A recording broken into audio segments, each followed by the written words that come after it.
কিছু কিছু প্রার্থী ডাক পেয়েছেন যাদের বয়সের সাথে সাযুজ্য নেই, আবার এমন প্রার্থী ডাক পেয়েছেন যিনি আসলে দাগি তালিকায় তার নাম ছিল। কি বলবেন? না, দুটো প্রথম কথা হচ্ছে যে যে কথাটা বলা হচ্ছে যে এই জন্ম কত একটা 1997 সালে, তার কি করে সে এক্সপিরিয়েন্স অ্যাড হয়। এবার ঘটনা হচ্ছে যে এটা তো অনলাইন অ্যাপ্লিকেশন জমা পড়েছে, হয়তো সে মানে এক্সপিরিয়েন্স হয়তো কিন্ডারগার্টেন স্কুলে চাকরি করেছে সেটাও লিখে দিয়েছে। বা দ্বিতীয় কথা যেটা যে ফিজিক্যালি হ্যান্ডিক্যাপ, সুপ্রিম কোর্টে একটা নির্দেশ ছিল বসতে পারে, এটা একজনের ক্ষেত্রেই হয়েছে। দুটো ঘটনা এক এক করে হয়েছে, মানে দুটি পৃথক ঘটনা। এবং তাদের জন্য তো এসএসসি বলেই দিয়েছে যে তারা ভেরিফিকেশন করবে, সেই জন্য ডাকা হচ্ছে। যদি দেখা যায় যে এক্সপিরিয়েন্সের যে ক্যাটেগরি আছে ম্যাচ করছে না, বাদ যাবে। আর ফিজিক্যালি হ্যান্ডিক্যাপ সেটা লয়ারের সঙ্গে আমরা কথা বলেছি, অ্যাকচুয়ালি ফিজিক্যাল হ্যান্ডিক্যাপ বসতে পারে কি পারে না সেটা সুপ্রিম কোর্টের রায় খতিয়ে দেখা হচ্ছে। সেই মোতাবেক এসএসসির আইনজীবীরা জানাবেন, সেই মোতাবেক সিদ্ধান্ত হবে। না, ফিজিক্যালি হ্যান্ডিক্যাপ সুপ্রিম কোর্টের একটা রায় অনুযায়ী এরকমটা বলা ছিল, তো সেটা আমরা লয়ার ভেরিফিকেশন আমরা করাচ্ছি, ফিজিক্যালি হ্যান্ডিক্যাপটাও বসতে পারে কিনা। মানে অযোগ্য হওয়া সত্ত্বেও। হ্যাঁ, আবার মামলা দায়ের হচ্ছে অমৃতা। না, মামলা নিয়ে আমি কি বলবো, মামলা তো হতেই পারে। একাধিক অভিযোগ হচ্ছে যে এসএসসি দাগি প্রার্থীদের নাম এই তালিকায় আছে। একদমই নেই, একেবারেই নেই। এটা কোনো কোনো কোনো এসএসসির সঙ্গে কথা হয়েছে, এখন অব্দি এসএসসির জ্ঞান মোতাবেক কোনো দাগি প্রার্থীর নাম তালিকায় ওঠেনি। মামলার মতো হোক না, সে কি আছে, কি করা যাবে। এসএসসি যারা লয়ার আছেন তারা তো অ্যাপিয়ার করবেনই, তারা কোর্টে তারা উত্তর দেবেন। এসএসসি মানে এসএসসি যা বলেছে তাতে নেই। অভিযোগ উঠছে যে স্বাস্থ্য দপ্তরের কর্মকর্তা ব্যক্তিরা তারা অভিজ্ঞতার জন্য নম্বর পেয়েছে। আমি তো বললাম যে এটা তো ভেরিফিকেশনের জন্য তাদের ডাকা হয়েছে। যদি এরকম কেউ করে থাকে তাতে বাদ যাবে, তারা এসএসসি বাদ দেবে। এটা তো ভেরিফাই করার জন্য।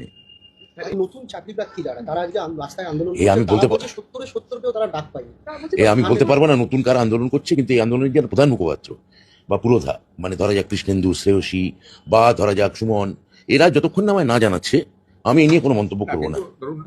বাহ্যভট্ট, হ্যাঁ, বসে পড়েছে এবং পুলিশ তাদের আটকেছে, তারা বলছে এবং তারা মার্কশিটও দেখাচ্ছে যে 60 নম্বর পরীক্ষা এটা একটা নতুন সমস্যা, যে 60-এ 60 পেয়েছে, শিক্ষাগত যোগ্যতায় 10-এ 10 পেয়েছে। তো তারপরেও তাদের দেখুন, এটা নিয়ে এসএসসি নতুনদের ক্ষেত্রে যে কথাটা আপনারা বলছেন, এসএসসির কাছ থেকে আমার কাছে কোনো এই মুহূর্তে তারা কোনো এসএসসির কাছে জমাও দিয়েছে কিনা কোনো ডিপুটেশন, তাও আমি জানি না। তাহলে এটা নিয়ে যতক্ষণ না এসএসসির সঙ্গে আমি কথা বলতে পারছি ততক্ষণ এটা আমি বলতে পারবো না। স্যার, এই যে প্রথম কথা হচ্ছে যে মানে ওদের যারা তারা আগে পরীক্ষায় বসুক না, ইন্টারভিউ দিক, প্রসেস শেষ হোক। আমার সঙ্গে মুখ্যমন্ত্রীর ভ্যাকেন্সি বাড়ানো নিয়ে একটা নিশ্চয়ই আলোচনা হয়েছে, কিন্তু সেটা যতক্ষণ না কোনো প্রসেস শেষ হচ্ছে এই নিয়ে কোনো আইনিভাবে কোনো পাকাপোক্ত কোনো কথা আমি এখানে বলতে পারি না।